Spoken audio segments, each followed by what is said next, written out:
Hello bachcho, let's read the question. So the question over here says, which Mendelian law states that inheritance of one character is always independent to the inheritance of other character within same individual?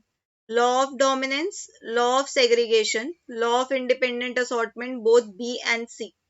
तो यहाँ question में बोल रहे हैं कि ऐसा Mendel का कौन सा लॉ है जो ये स्टेट करता है कि एक ही इंडिविजुअल का एक कैरेक्टर किस तरीके से इनहेरिट होगा, ये कंप्लीटली इंडिपेंडेंट है इनहेरिटेंस ऑफ अदर कैरेक्टर से।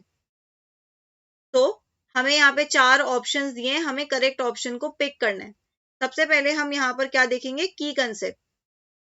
इस क्वेश्चन का की कंसेप्ट क्या हो जाएगा, इस क्वेश्चन का की कंसेप्ट हो जाएगा मेंडेलियन लॉज ऑफ इनहेरिटेंस।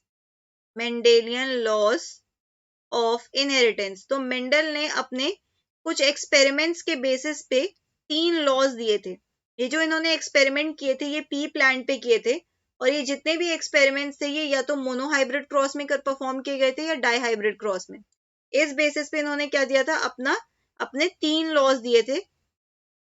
सबसे पहला लॉ क्या है, law of dominance. Law of dominance, तो लॉ ऑफ डोमिनेंस क्या कहता है, लॉ ऑफ डोमिनेंस कहता है कि कोई भी ट्रेट हो उसको कंट्रोल करते हैं अ पेयर ऑफ फैक्टर्स। ठीक है, इसका मतलब कोई भी ट्रेट है उसको कंट्रोल करने के लिए 2 फैक्टर्स होते हैं। उन फैक्टर में से एक डोमिनेंट होता है और एक रिसेसिव होता है।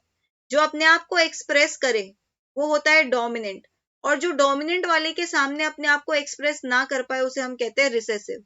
यही है क्या, law of dominance. So we can write over here a trait is controlled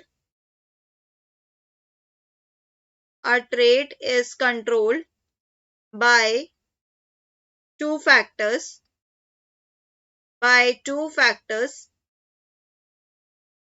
a trait is controlled by two factors, एक पेयर प्रेजेंट होता है by two factors, one of which is called dominant,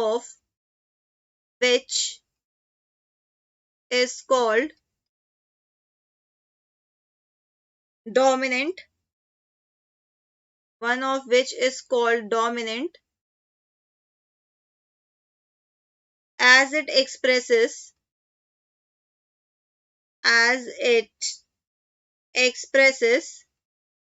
itself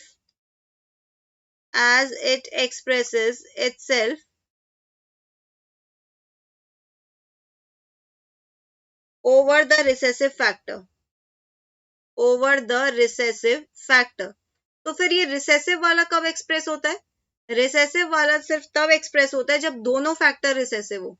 dominant factor और recessive factor जब साथ में present होंगे तो सिर्फ डोमिनेंट वाला अपने आप को एक्सप्रेस करेगा। नेक्स्ट लॉ जो मेंडल ने दिया था that was law of segregation.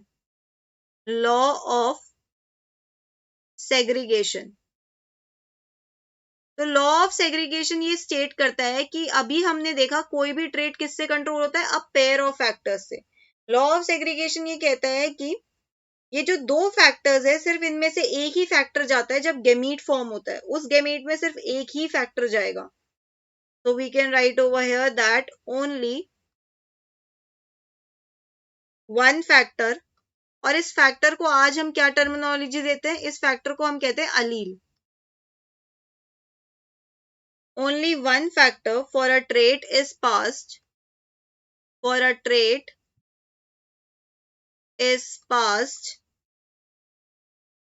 on to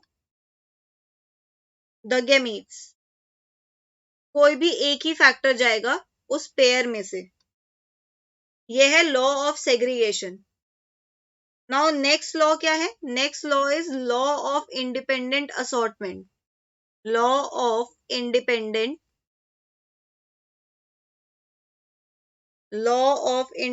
assortment, ये लॉ कहता है कि एक इंडिविजुअल में बहुत सारे ट्रेट्स प्रेजेंट है।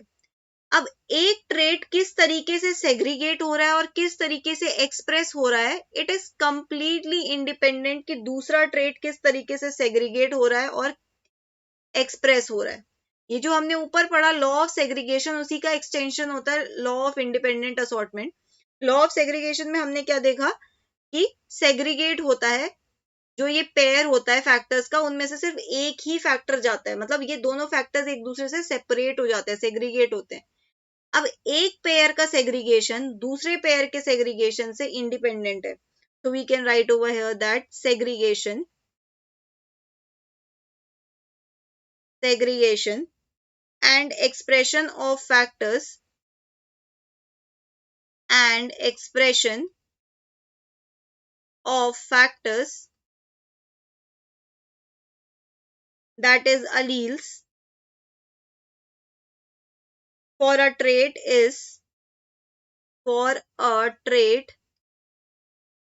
is independent from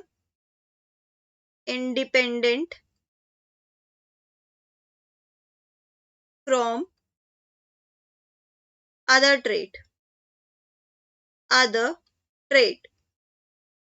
तो इन तीनों लॉज को स्टेट करने के बाद हम क्या कंक्लूड कर सकते हैं?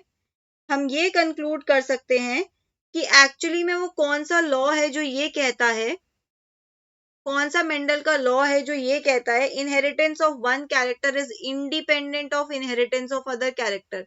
It would be law of independent assortment. तो हमारा फाइनल आंसर क्या है यहाँ पे? Option C, that is law of independent assortment.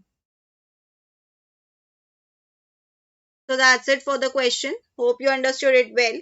Best of luck.